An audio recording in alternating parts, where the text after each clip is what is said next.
ஆனால் 10 ஆண்டுகளுக்கு முன்பு இருந்ததை விட இன்றைக்கி சேட்டலைட் நல்லா இருக்குது. இன்றைக்கி சமீபத்தில் எலன் மஸ்க் கொண்டு போன சேட்டலைட்டில் இந்தியன் சேட்டலைட்ஸ் எல்லாமே வெதர் ஃபோர்காஸ்டிங் அனுப்பியிருக்கோம். ஒரு ஆண்டும் அரசு வெதர் ஃபோர்காஸ்டிங் சேட்டலைட் அனுப்பிக்கிட்டே இருக்காங்க. இன்றைக்கி துல்லியமாக நம்மளால் கணிக்க முடியுது. புயல் வரும், இவ்வளவு வலிமையான புயல் வரும், இந்த அளவுக்கு வரும். 10 ஆண்டுகளுக்கு முன்பது இல்லை, இன்றைக்கி அது இருக்குது. அதனால் இந்த பிளேம் கேமை நிறுத்திட்டுங்கன்னா இவங்க முதலமைச்சர் வெள்ளை அறிக்கை கொடுக்கணும். இத்தனை கெனாலை சுத்தம் பண்ணோம், இத்தனை வாய்க்காலை சுத்தம் பண்ணோம், நாங்கள் எங்கள் கவர்மெண்ட் கொடுத்த ரிப்போர்ட்லேயே 20 அடி சேர் இருக்குன்னு சொன்னாங்க, அதை நாங்கள் நீக்கணும். அதுதானே வெள்ளை அறிக்கை. அது எதுவுமே சொல்லாமல் பொத்தம் பொருவாக இன்னொரு ஆட்சியின் மீது பழி போடுவது இந்த ஆட்சி கழகம் 3 வருஷம் ஆச்சுங்கண்ணா. அதனால் இவங்க 3 வருஷத்தில் என்ன பண்ணாங்கன்னு சொல்லிட்டுங்கண்ணா. நாங்கள் சொல்வது எல்லாமே ஐயா ஐயா ஆமாங்க ஐயா ஆமாங்க ஐயா ஆமாங்க ஐயா 2,40,000 இதெல்லாம் சேர்ந்து 3 லட்சம் கண்ணாடி போட்டால்தான் இந்த அளவுக்கு பேரியல். ஐயா ஐயா நான் உங்கள் கருத்தில் உடன்படுறேங்க ஐயா. அதில் மாட்டு கருத்தை இல்லைங்க சார். நான் சொல்கிறதுக்கு சார் 1,68,000 அரசு கொடுத்த குறிப்பிலேருந்தே நான் பேசுகிறேங்க சார். இன்னும் அதிகமாக தான் இருக்கும். உங்களை மாதிரி பார்க்குறவங்க போய் பார்த்தோன்னே சொல்லுவீங்க 2 லட்சம் 3 லட்சம். ஆமாங்க சரி சரி.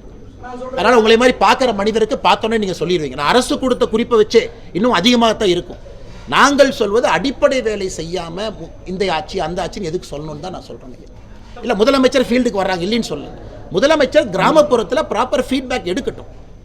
கிராம பகுதியில் எந்த அளவுக்கு சேதம் இருக்குன்னு முதலமைச்சர் நீங்களே சொல்லுங்க ஐயா. மிக்ஜாம் புயலுக்கு 6,000, இதுக்கு 2,000, எந்த லாஜிக்குன்னு நீங்கள் சொல்லுங்க ஐயா.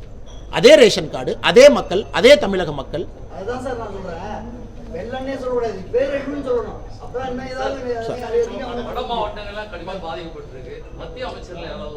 ஆனால் வருவாங்க ஐயா, வருவாங்க. இன்னைக்கு காலையில் நம்முடைய பாரத பிரதமர் நரேந்திர மோடி ஐயா அவர்கள் தொலைபேசி மூலமாக நம்முடைய முதலமைச்சர் மாண்புமிகு திரு மு.க. ஸ்டாலின் ஐயாட்ட பேசியிருக்காங்க. நான் இன்னைக்கு நைட்டு டெல்லி போகிறேங்க ஐயா. ஒரு ஆரம்ப கால ரிப்போர்ட் நம்முடைய கட்சி சார்பாக ப்ரீஃப் பண்ணணும். இதெல்லாம் நடந்திருக்கு, ஃபோட்டோஸோட இங்கெல்லாம் அந்த டேமேஜ். குறிப்பாக திருவண்ணாமலை, நாகப்பட்டினம், டெல்டா பகுதியிலேருந்து நம்முடைய குழு அப்பவே போயிருக்கிறாங்க. அவங்களும் அங்கேருந்து புகைப்படம் மக்கள்கிட்ட பேசி ஃபீட்பேக் கொடுக்குறாங்க. ஏன்னா நாங்களும் ஒரு ஃபீட்பேக் கொடுக்கணும் ஐயா. ஸோ நிச்சயமாக அது நடக்கும். இல்லை எந்த மாற்று கருத்து இல்லைங்க ஐயா. நம்முடைய கட்சிக்கு எங்களுடைய தலைவர் திரு ஜே.பி. நட்டா அவர்களுக்கு இது சம்பந்தமாக நான் ப்ரீஃப் பண்ணுங்க ஐயா.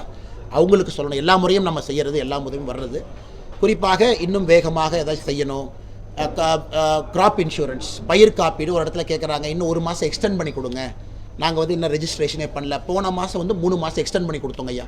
அதை போன்ற நிறைய கோரிக்கைகள் எடுத்துகிட்டு போகிறோம். நாளைக்கு முழு நாள் இருந்து அதை கொடுத்துட்டு வரணுங்க ஐயா. அண்ணா நீங்களே சொல்லுங்கண்ணா. துல்லியமாக லைஃப்பில் யாருமே எதுவுமே சொல்ல முடியாதுங்கண்ணா. எல்லாமே ஒரு ரடாரிலிருந்து கனமழை வரும்.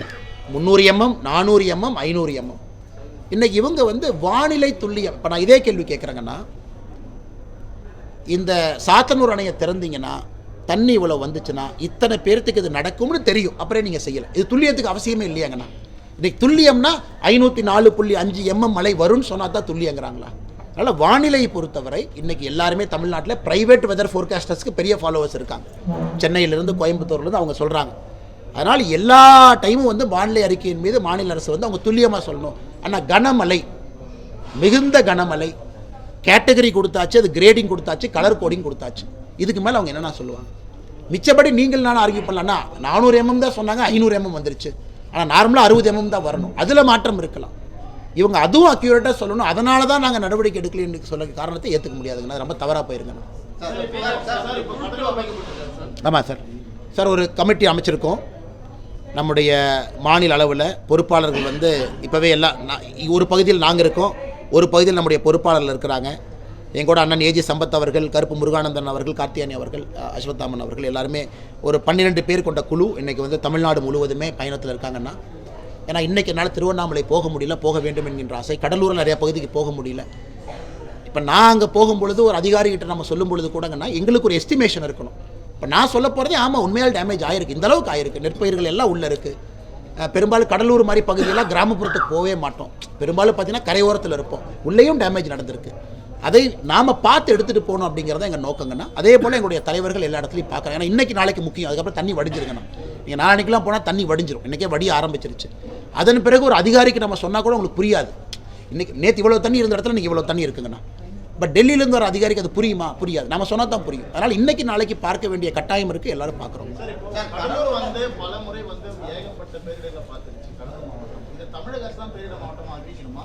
மத்திய அரசு வந்து ஸ்பெஷல் எஃபெக்ட் கடலூர். அண்ணா, போன முறை உங்களுக்கு தெரியுங்கன்னா முதலமைச்சர் அவர்கள் சென்னைக்கு இதை சொல்லும் பொழுது மாண்புமிகு நிதி அமைச்சர் நிர்மலா சீதாராமன் அவர்கள் பாராளுமன்றத்தில் பதில் சொன்னாங்க. இந்த டிசாஸ்டர் அப்படின்னு அறிவிக்கிற கான்செப்டே இல்லை அப்படின்னு உங்களுக்கு தெரியும். பாராளுமன்றத்தில் ஒரு பெரிய சர்ச்சையாகி திராவிட முன்னேற்ற கழகத்தினுடைய எம்பிக்கெல்லாம் கேள்வி கேட்கும்பொழுது நிதி அமைச்சர் சொன்னாங்க, டிசாஸ்டர் அப்படிங்கிற கான்செப்ட் வேர்டு சென்ட்ரல் கவர்மெண்ட் நாங்கள் அறிவிக்க போகிறதில்ல அப்படின்னு சொன்னாங்க. ஏன்னா இது மாதிரி கான்செப்டே இல்லை. இதற்கு முன்னாடி விசாகப்பட்டினத்தில் ஒரிசால் நடந்த பொழுது கூட, அது சூப்பர் சைக்ளோன் வந்த பொழுது கூட டிசாஸ்டர் அப்படின்னு நாங்கள் அறிவிக்கலை. ஆனால் டிசாஸ்டருக்கு என்னென்ன தேவையோ அதெல்லாம் அந்த என்டிஆர்எஃப் இந்த லிஸ்ட்டில் நாங்கள் கொடுத்துட்டு வரோன்னு ஒரு வார்த்தையை சொன்னாங்கன்னா, இதை தாண்டி நான் சொல்வது, இன்னைக்கு கடலூர் மாவட்டம் உண்மையாலும் ஆபத்தான ஒரு மாவட்டமாக மாறியிருக்கு. இது டிசாஸ்டர் ப்ரோன் மாவட்டம். ஏன்னா எல்லா வருஷமும் கடலூருக்கு, குறிப்பாக நம்முடைய நடுத்தரத்துக்கு கீழே இருக்கிறவங்க ஒரு மழை வெள்ளத்தில் அந்த வருஷம் சம்பாதிச்ச சொத்து எல்லாத்தையும் இழந்துடுறாங்க. அதனால் மாநில அரசு மத்திய அரசோடு இணைந்து கடலூர் மாவட்டத்திற்கென்று சிறப்பான ஒரு நிதியை கேட்கணும். தனியான ஒரு நிதி. கடலோர பகுதியில் சுவர் கட்டணுங்கன்னா, பெரிய பெரிய பாறைகள் போடணும், அலைகளுடைய இதை குறைக்கணும், தென்பண்ணை யார் சைடில் எல்லாமே நீங்கள் வால் கட்டிட்டு வரணும். முக்கியமான இடத்துல லோ லையிங் ஏரியாவில் மக்கள் இருக்காங்கன்னா வேறு இடத்துக்கு மாற்றி வீடு கட்டி வேறு இடத்துக்கு மாற்றி கொடுக்கணும். நிறைய வேலைகள் இருக்கணும்.